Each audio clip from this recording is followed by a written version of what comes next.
Buenos días, buenas tardes, buenas noches, dependiendo de dónde nos estén viendo y por qué plataforma nos estén viendo y escuchando. Esto es Haciendo Memoria, el programa de Crisol, la Asociación de Expresas y Expresos Políticos del Uruguay. ¿Cómo le va, Fernanda? ¿Cómo anda, Alfredo? Muy bien. La verdad que un día precioso de otoño estamos viviendo. Se decidió en venir el otoño. Se decidió venir el otoño. Y qué marcha que vivimos el 20. Impresionante, una de las más grandes. Evidentemente una de las más grandes. Año a año sigue creciendo y con un poco de frío la gente igual se tiró a la calle en ese silencio atronador que recorre 18.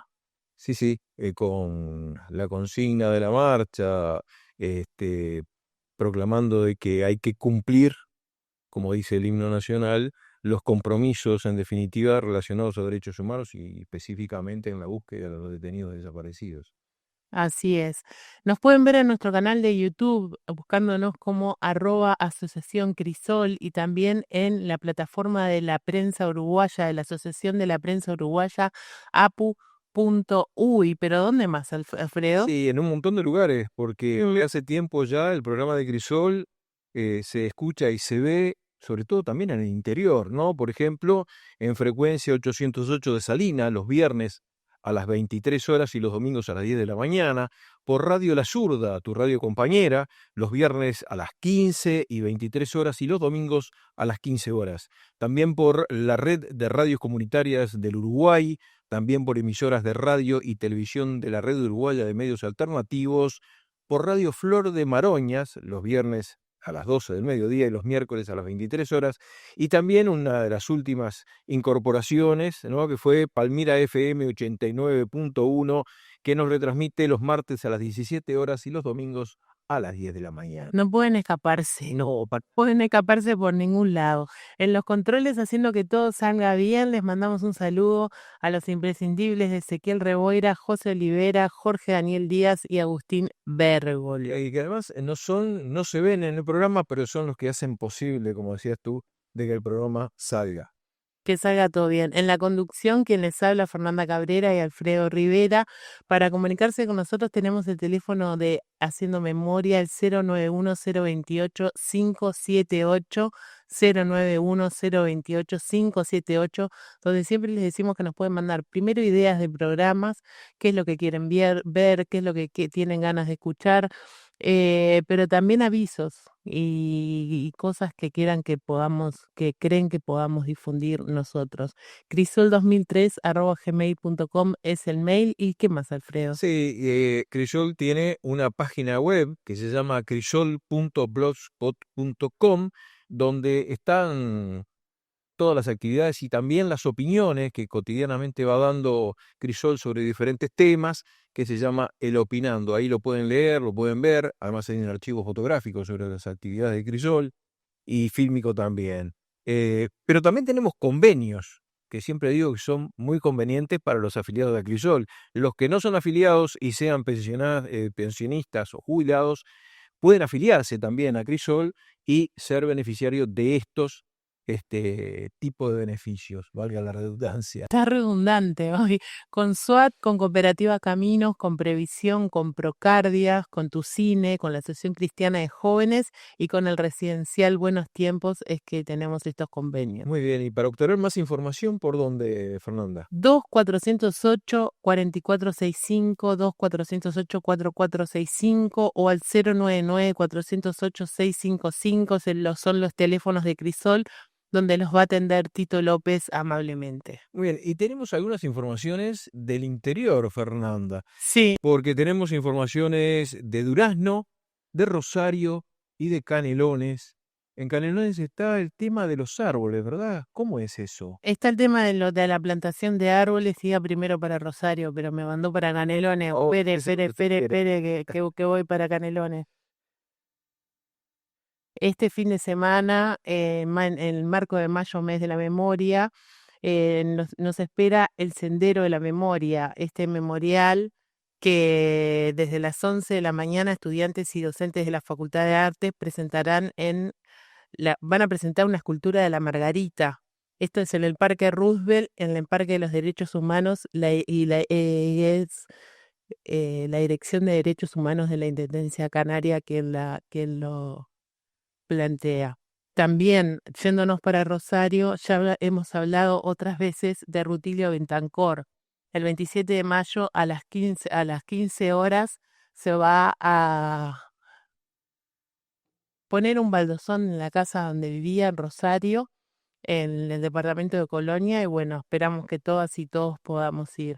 Y el de Durazno, ¿lo tiene ahí De usted, Oscar, Cristóbal? de Oscar Fernández Mendieta, ¿no? Sí, a mí se me apagó el celular. Bueno, Cosas que pueden pasar en vivo, pero bien. que no tienen que pasar, pero pasan. El colectivo de memoria de la ciudad de Durazno le va a hacer un homenaje a 52 años de su desaparición. Muy bien, y con estas noticias vamos ya casi directamente a la entrevista central. Mm, Como siempre, entrevistas invitados de lujo, ¿no, Fernando? la verdad que sí, hoy nos acompañan integrantes de Memoria en Libertad, usted. Gabriel Añón y Laura Bervejillo de Memoria en Libertad, pero ya que las nombramos bienvenidas al programa de Crisol y primero la pregunta para los que no saben, ¿qué es Memoria en Libertad? Bueno, muchas gracias primero por la invitación y muchas gracias a la gente que nos va a escuchar, nos presta la oreja, que es tan importante para este colectivo. Sí, un saludo a toda la audiencia en el horario que sea que nos vean. Un agradecimiento a ustedes por invitarnos también. No, estamos la verdad que encantados que estén acá, sobre todo porque es un colectivo amigo y un colectivo que nos interesa mucho difundirlo y que sea conocido. Cuéntenos un poco qué es Memoria en Libertad. Bueno, Memoria y Libertad es el colectivo que está conformado por quienes fuimos niños, niñas y adolescentes víctimas directas del terrorismo de Estado durante el periodo 1968-85. Este colectivo, yo creo que tuvo el devenir histórico, más o menos, ¿no? De los ciclos de memoria, que empezó siendo la memoria colectiva, pero masculina, de el preso que salía en ese momento, del que volvía del exilio. Sí, casi siempre fue masculino, ¿no? Y yo creo que no había en ese momento una escucha para eso. Lo que se quería saber era, todos queríamos saber, no era que nosotros quisiéramos hablar y no nos escuchan, nosotros también queríamos saber qué era lo que había pasado y a su vez nosotros como víctimas directas, que no nos reconocíamos en ese momento, darle lugar a quien nosotros decíamos era el que había sufrido, era el que había padecido este, esa barbarie que se desató en este país. Cada país tiene, en el Cono Sur, en el Plan Cóndor, todas estas cosas, tiene unos diferentes maneras de represión, ¿no? En Uruguay se usó la tortura sistematizada, generalizada y la prisión prolongada. Entonces, la mayoría de nosotros venimos de ese lugar, de la prisión prolongada, pero también está el exilio, también está la clandestinidad, también está nacidos en cautiverio. Bueno, somos un montón de situaciones diferentes que convergemos en el mismo colectivo. Mm, Dejamos pasar el tiempo, incluso fue un tema que fue muy difícil de hablar dentro de las familias. Después que pasó de la apertura democrática, aunque hubo gente que salió antes de la apertura democrática, ¿no? Fue un tema muy difícil de hablar por diferentes razones. Hubo compañeros expresos que tenían como la postura de no hablo en primera persona y de la tortura no hablo. Respetando eso, como además éramos muy chicos en ese momento, no preguntamos, no hablamos. En mi caso, dejé que mi papá, que fue el que estuvo detenido, contara lo que él quisiera. Yo escuché todo lo que él me contó, pero nunca pregunté. creo que hubo gente que sí pudo hablar y hubo gente que nunca habló. Entonces pasamos el tiempo y empezaron a hablar las mujeres expresas. 98, 2000, 2000 y poco, pero ya no era tanto con aquel relato épico que sí fue así, real, pero las mujeres también estuvieron en ese momento y no salían en esos relatos. Y empezaron a hablar, pero de cosas más cotidianas, de cómo era el día a día, de cómo era una visita, de cómo era estar en la casa y mantener ese hogar, de cosas puntuales, muy, muy pequeñitas, que uno puede decir, no vale la pena ni contar esto porque es una cosa, una anécdota muy, muy pequeña. Pero empezaron a hablar y empezaron a surgir cosas. Y después de ellas empezamos recién nosotros. Es como que nos fuimos habilitando o se nos habilitó la escucha, porque por más que queramos hablar, si no hay alguien que escuche, es como medio ¿no? Como que desanima. Y empezamos en el 2008 con otros compañeros. Dos compañeros se encontraron y empezaron en una actividad cualquiera que no tenía nada que ver con esta temática, y empezaron a contar, ¿te acordás cuándo? ¿Y te acordás esto? Y dijeron, tenemos que hacer algo con esto. Vamos a llamar a fulana, vamos a llamar a mengana. Y ahí se empezaron, 2, 4, 6, 8, y empezaron a juntarse. Y en el primer momento no era nada más que un lugar de reflexión, de compartir, y después vino la visibilización, el si éramos víctimas o no, esos son temas que vinieron después. Al principio era solamente compartir y como reivindicar ese espacio y como reivindicar nuestro lugar. Pero todavía en el 2008 se ve que el tiempo tiene que pasar y uno tiene que madurar. eh, Había un poco de dolor, mucho, y enojo. Y el enojo a veces estaba mal dirigido, ¿no? Porque a veces era por culpa de ello, pasé fulano que no se tendría que haber metido en ese dolor medio como, yo creo que es un dolor que trae del niño herido, ¿no? Este, y bueno, yo creo que eso se fue acomodando con el tiempo, fuimos viendo que no hubo un culpable o, ay, porque se metió, o porque hizo esto. El único culpable fue el terrorismo de Estado. Eso es lo que nos queda claro. Lo que sí que era muy difícil, con ese dolor todavía muy, muy, porque hubo gente que hasta que llegó al colectivo y sigue pasando hasta el día de hoy.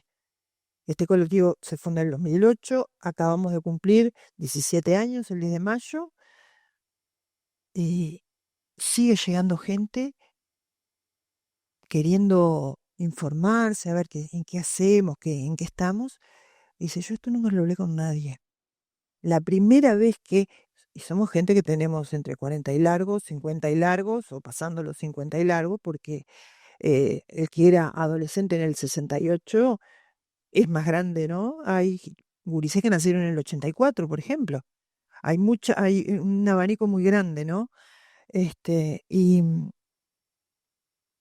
cuesta reconocerse, cuesta hablar, y hay compañeros que esto no es ni juzgar a nadie ni nada por el estilo, es lo que pasa nada más, que todavía les cuesta verse primero como víctimas y entran, yo soy hija de, entonces mi papá, entonces mi mamá, sin reconocerse como personas que sus derechos fueron vulnerados en la infancia.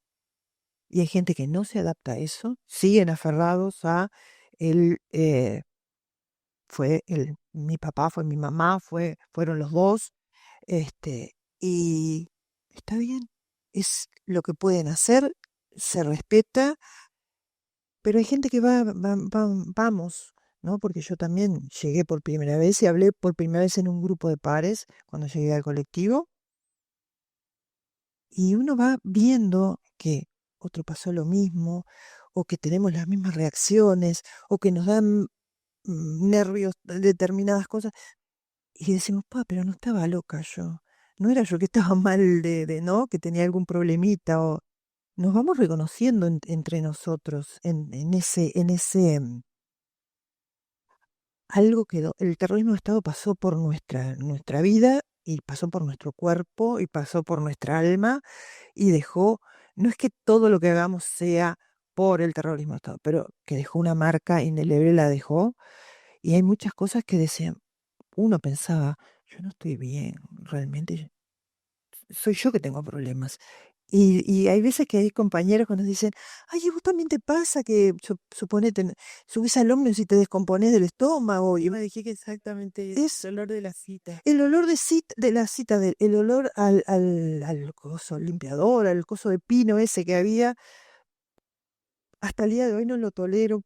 Siempre que se compra, digo, voy a comprar para limpiar, por favor el de pino no, porque es el olor a la cita. El no poder comer. Hay compañera que dice, yo de noche tengo que bajar las ventanas y cerrar. Hay gente que no le pasa esas cosas, pero es como, ay, no soy la única, no estaba tan mal yo. Eso es realmente algo que el colectivo es como una contención que tenemos, ¿no? Que realmente nos hace sentir a quienes realmente queremos trabajar por esto o podemos. No es que los demás no quieran, sino que hay gente que no puede. Y se entiende claro, Hay momentos para todo, ¿no? evidentemente. Y hay que esperar el momento de uno. Y en esto de esperar el momento de uno, vos hace muy poco que te uniste al colectivo. Bueno, yo estoy cumpliendo un añito en el colectivo. En realidad fue hace un año en la presentación perdón, en la presentación del libro de Mariana Zaffaroni y Analía Argento. Los nietos te cuentan cómo fue. Hicieron esa presentación previa al Teatro del Galpón en el Espacio Colabora y me fui porque necesitaba estar. Es eso de cuando a uno le llega el momento de conectar con ciertas cosas que pasaron y uno está listo para empezar a afrontar esas cosas. Entonces necesitaba estar ahí en la presentación. Tenía que ver a Mariana Zaffaroni, de hecho lloré desde que empezó la presentación hasta que terminó, en un mar de llantos. Y en lo último, hacen micrófono abierto para que cada uno haga su presentación o sus consultas. Estaba Marisa Rodríguez, integrante del colectivo Memoria en Libertad, quien se presenta, y cuando ella dice, somos el colectivo que está integrado por víctimas directas de terrorismo de Estado en nuestras infancias y adolescencias, es como que hice un clic. Me cayó la ficha de que yo era parte, tenía que estar formando parte del colectivo y que no me había visibilizado yo como una víctima directa de terrorismo de Estado. Pero en las palabras de ella dije, me identifico. Y bueno, averigüé a través de mi padre que está en Crisol, que es integrante de Crisol, le dije, mirá, me pasó esto, necesito averiguar y dar con ellos. Me averiguó al día siguiente el teléfono, me contacté con Gabriela. Y bueno, justo el colectivo estaba haciendo su primer presentación en Colonia Nicolich del libro Memorias Encontradas, y me dijeron, mira, hay un lugar en la van que nos lleva, si te parece, te sumás. Así que bueno, en esa van hicimos me hicieron el comité de recepción, que lo hizo Gabriela, explicándome un poco cómo funcionaba el colectivo, con toda esta trayectoria de lo que habían hecho. Y bueno, y me fui con ellos, y de allí en mano no he parado. He estado siempre atrás de, bueno, de trabajar por el colectivo y por los derechos humanos, y bueno. Qué impresionante. ¿Cuántos faltarán todavía que se irán Un sumando con el montón, tiempo? montón. Esa es la pregunta del millón, que nos hace, nosotros hemos hecho un camino de presentarnos ante diferentes autoridades, bancadas, cosas de comités de la ONU, hemos hecho nacional e internacional un camino bastante largo, bastante completo. Y es la pregunta del millón, ¿cuántos son ustedes? Ni idea. Realmente, si me preguntan, ni idea. Capaz que sacando alguna cuenta de cuántos presos políticos hubo. Hay gente que dice 6.000, otros dicen 10.000. Crisol creo que maneja algo así como 6.000, por lo menos juzgados procesados por la justicia militar. Y bueno, sacando más o menos la cuenta de, pongamos, uno por hijo, porque alguno tendría 3 hijos, otro no tendría ninguno, más o menos, y más de más de eso somos. Pero no sabemos, pero siempre es la pregunta del millón yo supongo, porque nosotros lo que estamos buscando dentro de varios objetivos, el primero yo creo que es la visibilización, porque de este tema no se sabe, no se conoce. Es como que, bueno, está. Es como, vayan a jugar que no somos más chicos, somos adultos que ya entendimos, hicimos un camino y cuando vamos buscando nuestra reparación, porque en nuestra vida no es que el único fue el adulto o la adulta o los adultos que estaban en la casa. El terrorismo de Estado cayó en una casa, en una familia, en un barrio. Y es como cuando uno tira la piedra y hace los círculos concéntricos, ¿no? Ahí cayó en esa familia, con esos padres o esos abuelos, porque nosotros no decimos que somos hijos. Nosotros somos quienes fuimos niños, niñas, porque había hermanos menores, había sobrinos, había nietos. Y todos ellos, aunque no sean hijos, lo sufrieron. Fueron a las cárceles, fueron al exilio, estuvieron clandestinos, estuvieron en una ratonera.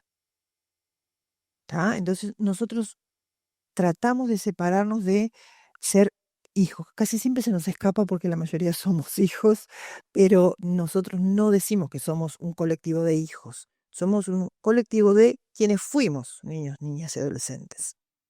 Entonces, es no sé cómo explicarlo, pero es complicado de la reparación. ¿Y estos por qué buscan plata? La reparación que nosotros buscamos es una reparación integral. ¿Qué quiere decir?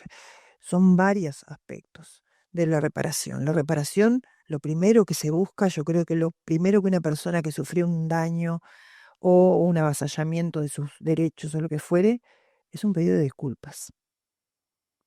Que el Estado se haga responsable. La palabra víctima no es la palabra más agradable para presentarse, porque queda como, ay, las víctimas que están. No, víctima lo decimos en el sentido de los derechos vulnerados, Estado responsable. El Estado, con su aparato, vino hacia una determinada persona que tenía una familia y esa familia toda fue víctima. ¿Por qué? Poniendo la cárcel, estamos en la audición de Crisol, poniendo la cárcel, ¿no? Se llegaba casi siempre de noche, madrugada,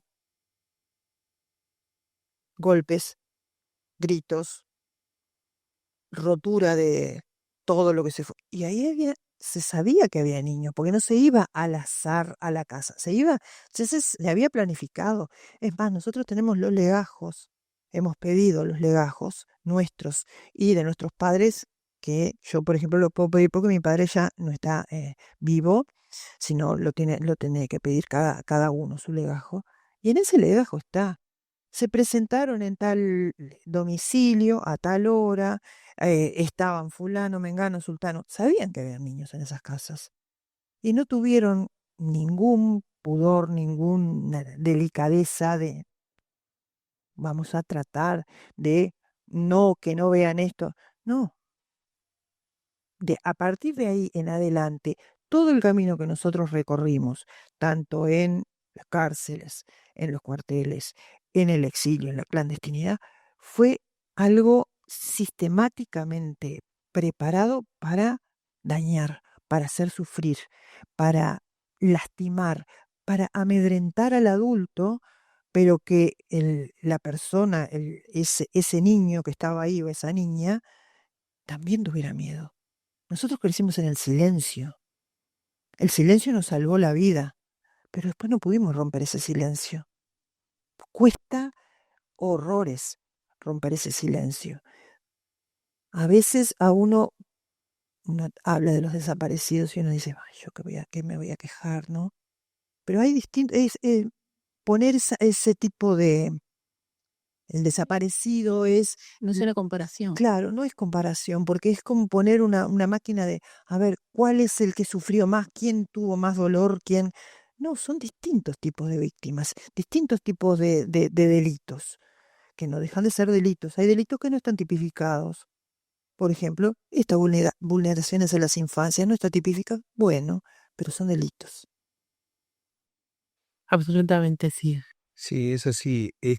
Nosotros siempre recordamos justamente en el programa de Crisol esta premeditación por parte de lo que sucedió en el país, de ese periodo donde se terminó aplicando el fascismo, para aplicar el terror sobre la población, destruyendo familias, destruyendo vidas de niños, de niñas, de forma extremadamente cruel para sembrar justamente el terror en el conjunto de la sociedad, porque era la única manera también que se podía aplicar un proyecto económico y social, era a través del terror.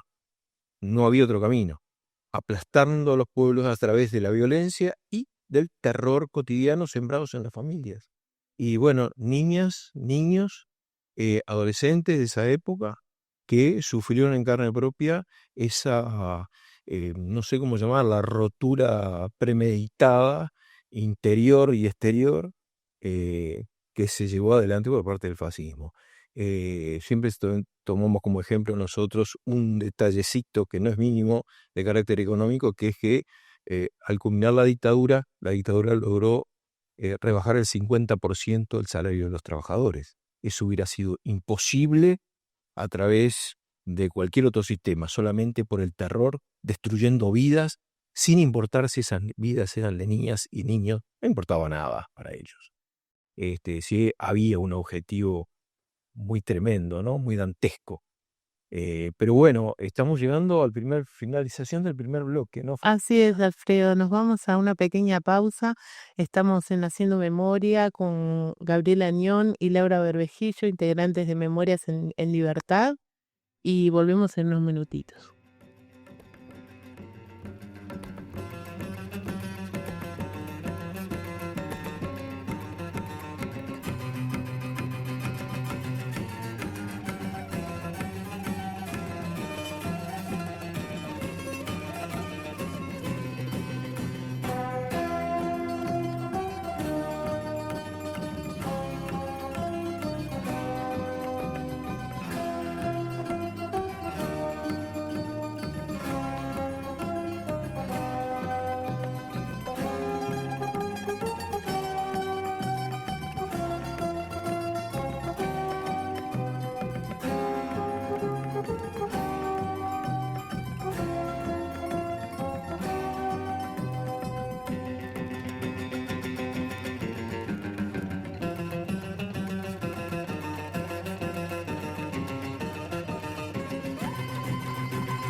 Seguimos en Haciendo Memoria, el programa de Crisol de las expresas y expresos del Uruguay. Seguimos con Gabriela Añón y Laura Berbejillo, integrantes de Memoria en Libertad, con nosotros. Sí, estamos habiendo una conversación que, bueno, muy conocida, esta realidad de las niñas, niños, adolescentes que fueron víctimas directas del terrorismo de Estado, del fascismo en este país. Y hay muchas cuestiones, por ejemplo, ustedes recibieron cuando empezaron a salir a la luz, cuando se empezaron a agrupar, fueron a buscar apoyos o recibieron apoyos, ¿de dónde? Y también las características de la resistencia de muchos y de muchas para poder contar su historia, historias que era una especie de autorrevictimización del dolor que se había pasado, con esa violencia extrema, brutal, en esa memoria a veces infantil. Sí, nosotros en el 2008, cuando se juntó y se empezó a hacer, porque no, en el 2008 cuando se juntaron esos dos compañeros, no dijimos, vamos a poner Memoria de Libertad y ya está, y hacemos un colectivo. Se fue dando un proceso, ¿no? Y cuando uno se conforma como colectivo, eh, se vio que era muy difícil solo. No se podía, no había cómo sostenerlo. Entonces se pidió ayuda a la Universidad de la República, tanto a la Facultad de Psicología como a la Facultad de Humanidades. Y bueno, gracias a ellos es que este colectivo eh, pudo arrancar y tuvimos en el 2008 no, pero en el 2018 a el decano en este momento de la Facultad de Psicología, a Enrico Irrazábal, nos acompañaba en los plenarios. Él se sentaba en un rincón, y nosotros ahí, porque, porque era muy difícil el relacionamiento, porque había tanto dolor, tanta, no sé, como que reactividad, ¿no? Uno decía una cosa y quizá lo que ella decía era válido, y lo que yo decía era válido, pero no podíamos, confrontábamos esas. ¿Por qué? Porque todos tuvimos una experiencia que está atravesada por el terrorismo de Estado, pero diferente. Capaz que ella tiene exilio, capaz que yo tenía clandestinidad, entonces hablábamos de otras cosas y terminábamos como enojadas, como reactivas, ¿no? Y nos ayudó muchísimo. Y Natalia Montealegre, que es una antropóloga que ha estudiado mucho este tema y ha sacado libros de infancias en dictadura, que hoy se presenta en el Espacio Colabora, a las 18 horas, nos ayudaron muchísimo. También fuimos a pedir ayuda a la Institución Nacional de Derechos Humanos y Defensoría del Pueblo. Y bueno, allí en el 2018 nos presentamos y dijimos que nos queríamos conformar como colectivo de derechos humanos. Y hablándolo después, porque en ese momento las autoridades estaban elegidas como se deben elegir, no como en este momento que fue por cuota política, gente maravillosa, bueno, estaba Mariana Mota, Tyler, una cantidad de Maricel Robaina. Y después nos contaban como anécdota cómica que dijeron, ¿y esta gente quién es? ¿Y qué quieren? No sabemos qué hacer con esta gente, porque ni siquiera ellos estaban pudiendo saber quiénes éramos, no nos ubicaban en el relato histórico. Y lo cómico, o lo trágico, o la realidad, porque la realidad a veces no es ni buena ni mala, lo que no tiene remedio, como dice el poeta, este, una de las integrantes de la que nos dio ayuda, una de las psicólogas, le invitamos a una presentación, a una muestra. Nosotros tenemos lo que se llama una muestra, y estaba en el panel ella, y ella iba a hacer un desarrollo de cómo influía el terrorismo de Estado en niños pequeños, en formación, ¿no? De su personalidad, de su carácter. Y empezó a hablar y terminó dándose cuenta que ella era víctima del terrorismo de Estado. Y se dio cuenta en ese momento. Le cayó, como a ella digo, le cayó la ficha y terminó de hablar como pudo y volvió a la casa, habíamos ido en un auto, en un silencio tan abrumador que se ve que quedó como choqueada de haberse dado cuenta en ese momento, y ella trabajó con nosotros.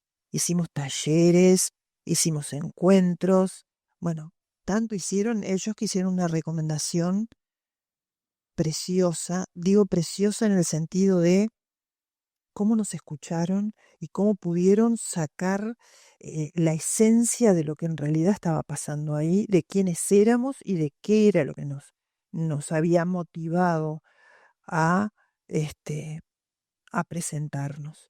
Realmente es un documento que nosotros atesoramos porque además es el único reconocimiento que tenemos en este país. Y bueno, la recomendación de la Institución Nacional de Derechos Humanos dice, entre otras cosas, que este universo de personas fueron víctimas directas del terrorismo de Estado, que se insta a las autoridades a legislar para poder tener una reparación integral, poner en el relato histórico nacional qué fue lo que pasó y además poner los medios para que eso se produzca y poner al servicio de esta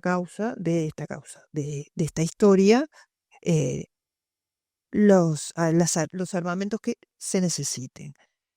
Eh, el pedido de disculpas, las garantías de no repetición, qué bueno que todavía los estamos esperando. Pero realmente es una muy, muy completa recomendación que esperamos que en algún momento alguien se digne a leerla, alguien de las autoridades, porque en el momento de la recomendación, que salió la recomendación, el Poder Ejecutivo no contestó. Ya estaba saliendo casi, era el cambio de gobierno. El Ministerio de Educación y Cultura, que también estaba por la ley 18.596, que está en el Ministerio de Educación y Cultura, em, nos dijo que no había legislación para eso, que había que legislar. Y el grupo de Felipe Michelini de Verdad y Justicia nos dijo que le diéramos un tiempito más que lo iban a leer y bueno, nunca tuvimos respuesta. Pero bueno, esa recomendación nos ha servido mucho, por ejemplo, cuando nos presentamos en la ONU ante los distintos eh, grupos, el de Verdad y Justicia, el de Desaparición Forzada y Derechos Humanos, que todos van en el mismo camino que la recomendación de la INDH, que el Poder Ejecutivo, las autoridades tienen que reconocer que las infancias fueron vulneradas, que hay que reparar, que se tienen que cumplir las leyes, que la única ley que nos reconoce como algo, como que estuvimos por ahí, como que vivimos y existimos, que es la de reparación en salud, que no se está cumpliendo en este momento. Todas esas tres recomendaciones ONU que son del 2022 van en ese camino y bueno, por lo menos sabemos que vamos en el camino correcto, ¿no? De buscar la reparación, el reconocimiento, la visibilización y el estar en el relato histórico. Eso para nosotros es fundamental. Y nos ha pasado de ir a Parlamento, a distintas bancadas, a distintas comisiones, y no tienen idea. Gente que nosotros pensamos, trabajan de esto, pertenecen a una fuerza política que siempre apoyó estas causas, no tienen mucha idea. Como dicen, ¿qué pasó qué quieren? Eso es lo que nosotros queremos en este momento, por lo menos dejar el testimonio para que cuando nosotros no estemos, se sepa qué fue lo que pasó y sea contado de primera persona, no ya de un historiador que vino y lo tomó. No, en esos relatos que nosotros tenemos en los libros, son cuentos casi de niños, porque yo creo que volvemos al niño que pasó eso, o recordamos a ese niño y lo contamos de esa forma, y son anécdotas pequeñas de, no sé, yo cuando iba al penal tenía frío, yo no podía decir mi nombre, en la escuela no nombraba qué era lo que pasaba en mi casa, ese tipo de cosas, y que sea contado por nosotros, que no venga alguien y lo distorsione un poquito.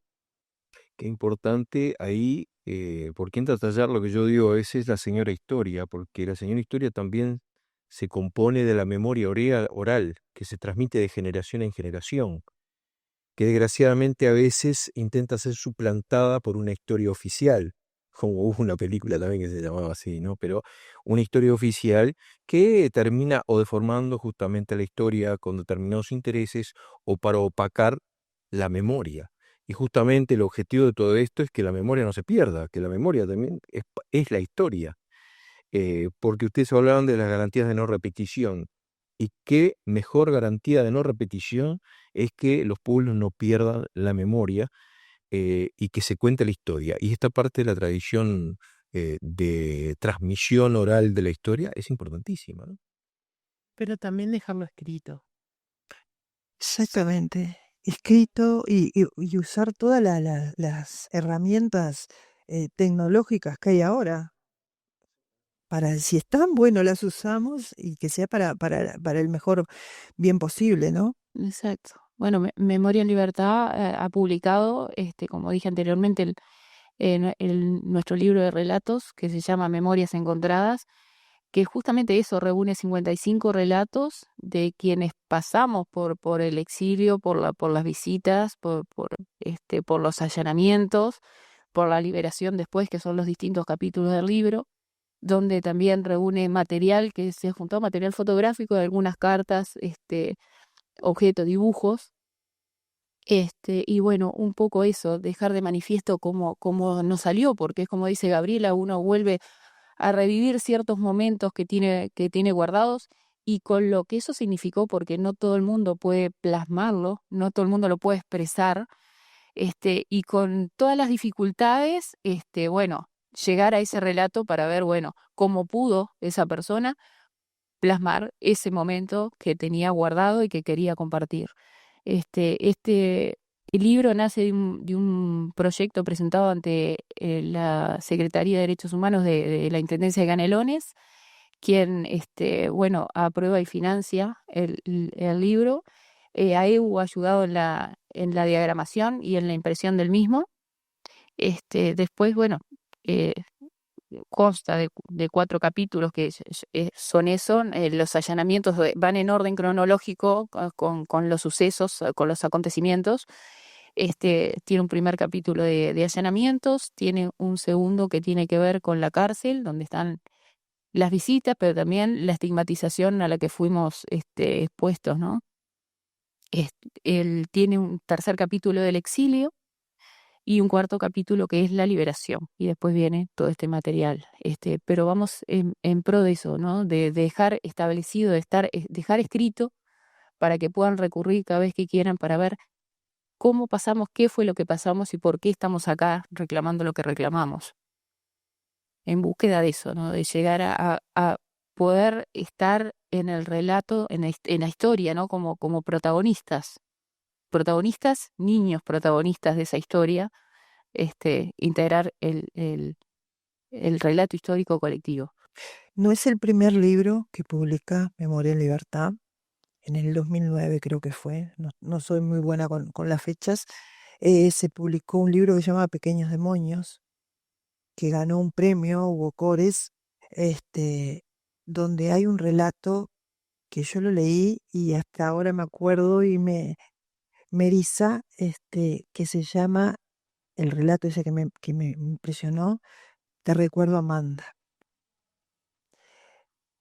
¿Ah? Y uno dice, te recuerdo, Amanda, y se le viene la canción de Víctor Jara, tan linda, tan bonita, y cuando lo lee no era, para nosotros es terrible, por lo menos para las que, nosotras dos que fuimos al penal de Libertad, es terrible el nombre de Amanda. Bueno, a mí me pasó que yo lo había bloqueado. Después, a veces como tantos acontecimientos, hay muchas cosas que yo las bloqueo, y en realidad afloran cuando en un momento alguien dijo, ¿quién no sabe de nosotros, quién puede decir que no sabe quién es Amanda? Enseguida supe quién era Amanda. Pero no Que era la guardacárcel que recibía a los chiquitines y nos llevaba hasta el lugar de libertad. Claro, es importante para la audiencia esto saber quién es Amanda. Amanda, sí. Amanda en el penal de Libertad y creo que en Punta de Rieles era La Ramos. le decían, yo a Punta de Rieles no fui, pero creo que lo escuché de las compañeras que decían que era la Ramos. Amanda era una persona, eh, no sé si es llamarlo persona, pero era algo que parecía que levitaba, no se le sentían los pasos y uno iba caminando con mucho miedo, porque era levantarse a las 4 de la mañana, el que vivía en Montevideo tenía la suerte de vivir en Montevideo, el día anterior o los días anteriores preparar el bolso, ¿no? El paquete para llevar, el comprar las cosas, el armar la bolsita con el tabaco deshecho, el rallar el jabón, el pisar el dulce de membrillo. Eso lo hacíamos casi siempre, casi todos, da la casualidad que lo hacíamos en familia, ¿no? Como que nos sentamos en esta mesa y nos poníamos a darle pisar el coso. No, era trabajo que podíamos hacer los niños, ¿no? Este, ya empezábamos con esa preparada, ya era como una cosa media, ya nos ponía nerviosos. Yo creo que no había un niño que no quisiera ir a ver a su papá o a su mamá, pero no queríamos ir a ese lugar. No queríamos verlo, pero no queríamos ir. Entonces allá salíamos, la noche anterior ya habíamos hecho la previa esa ¿no? Con toda esa preparación, levantarse de madrugada, de noche, siempre, yo me acuerdo de salir a las 4 de la mañana, llegar a la cita, que era la única empresa que podía entrar al penal de Libertad, hasta la puerta, por supuesto, ¿no? Y bueno, y después era dejar la cédula, un camino largo, largo, muy largo, y cuando llegábamos a entregar el paquete, ahí aparecía Amanda. Pero de repente no nos dábamos cuenta de dónde había aparecido esa mujer. Y dice, ¿y usted qué está hablando? ¿Usted está hablando de mí? Pero, ay, era terrible su forma, su cara, sus modos. eh, Empujaba a chiquilines. Además, ella no nos revisaba. Ella ordenaba que nos revisaran y supervisaba a las otras, no sé si eran militares, policías o qué, mujeres que nos revisaban. Y cuando estaba ella, la revisación era muy dura.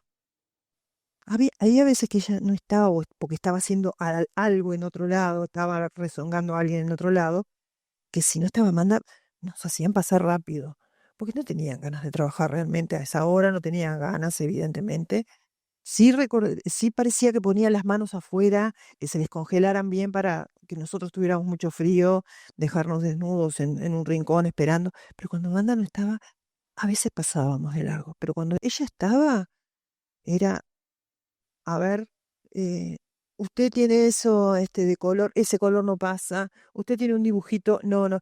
Y suspender visitas en ese momento a un niño que había pasado por todo eso para llegar a ver a su papá sí, porque era el penal de Libertad, que le dijeron que no podía entrar.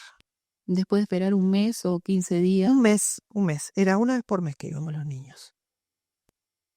Amanda es el terror, porque yo la sigo teniendo acá en mi cabeza, la cara de ella, hasta quisimos saber si estaba viva o no, y logramos llegar a donde estaba Amanda y todo lo demás, y Amanda falleció en el 2018, justo cuando se conforma Memoria en Libertad, y no pudimos, pero de niña siempre dije, a esta mujer yo le voy a hacer algo, en el sentido de, le voy a reclamar, le voy a decir que alguien la rezó, porque no puede ser tan mala.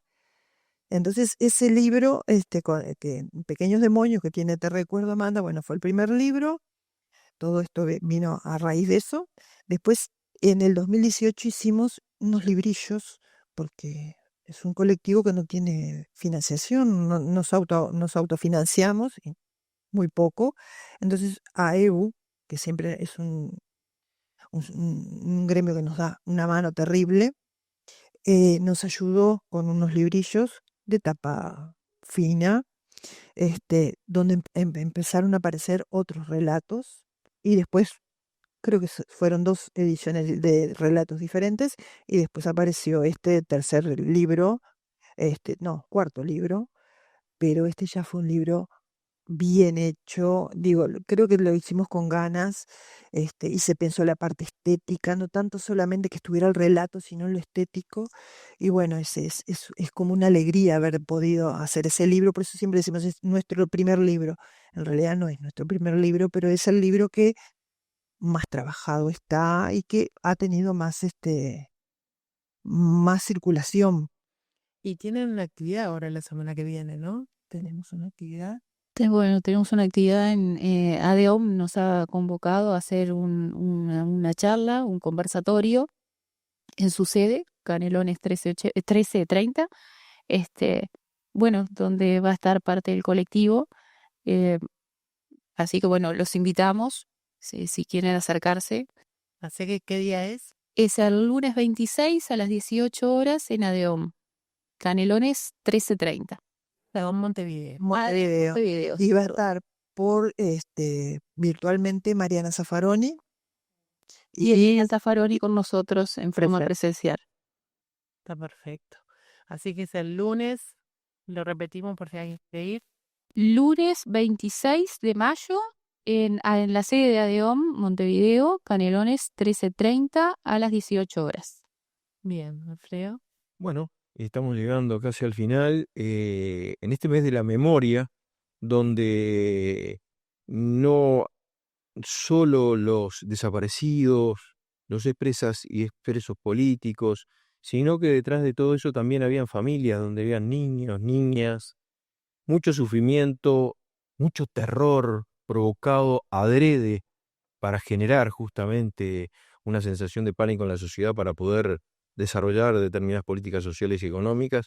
Pero aquí el testimonio de Memoria en Libertad, que hoy tuvimos presente con Gabriela Añón y Laura Bervejillo.